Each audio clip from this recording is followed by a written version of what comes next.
In the dim recesses of history, amidst the whispered secrets of occult societies and forgotten scholars, there exists a book that should never have been written, a tome whose mere mention carries with it the weight of dread, of forbidden knowledge, of ancient entities whose names should never pass human lips.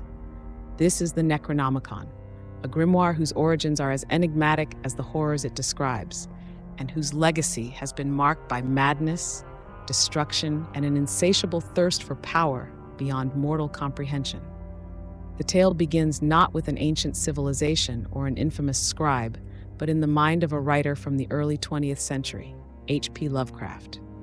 While Lovecraft may not have known it at the time, his invention of the Necronomicon would soon become as real as any ancient text, drawing from the deep wells of human myth and fear. According to Lovecraft's stories, the Necronomicon was penned by the mad Arab Abdul Alhazred, a shadowy figure from antiquity who wandered the deserts of the Middle East in search of arcane wisdom. He had seen the ruins of cities that predated civilization, places where the very fabric of reality seemed to warp and tear. Alhazred's obsession with the unfathomable led him to the discovery of the Necronomicon, a book written in a forgotten language that described the forbidden rituals and the unspeakable gods known as the Great Old Ones, eldritch beings that once ruled the earth and now slumber in the vast gulfs of space and time. The Necronomicon was not a mere collection of spells and rituals. It was a map to the cosmos itself, a guide to realms far beyond the grasp of human minds. Its contents, written in cryptic verses and shrouded in madness, offered insights into the very nature of the universe, revealing the fragile veil between the material world and the dimensions of nightmare. The book itself, according to legend, was bound in human skin and inked with the blood of the innocent. It was said to be indestructible, passed from hand to hand, always leaving a trail of destruction in its wake. Alhazred, in his own madness, was ultimately torn apart by a monstrous creature, said to have been summoned by the very knowledge he had sought to possess. Yet the Necronomicon did not die with him. It was hidden away in libraries, secret vaults, and obscure collections, ever waiting to corrupt the minds of those foolish enough to seek it.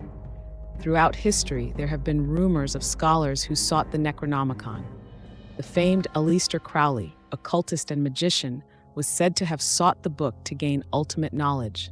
Others, like the notorious Dr. John Dee, believed that it held the keys to forbidden power and the gateway to otherworldly realms. Some say it was even buried deep in the vaults of the Vatican, hidden from prying eyes, while others believe that the Necronomicon exists as a scattered collection of pages, each one holding a piece of the cursed puzzle.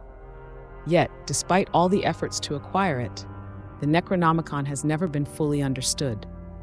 Some say that reading its pages is a death sentence, that the very knowledge it imparts drives men to madness, while others claim that it bestows power over the cosmos, an unimaginable control over the forces of nature and the very fabric of time. The true nature of the Necronomicon remains shrouded in mystery. Is it merely a creation of Lovecraft's imagination, or does it tap into something far older and far darker? In the minds of those who dare to seek it, the question remains unanswered, and perhaps it should. For some knowledge is better left undisturbed, buried in the forgotten corners of time where it can never harm humanity again. To seek the Necronomicon is to invite chaos, to flirt with the edges of madness, and to risk awakening that which should never be disturbed. And so, the story of the Necronomicon endures, not just as a legend of horror, but as a warning, a whisper on the wind that we should leave certain things in the dark, lest we awaken something that we are forever unprepared to face.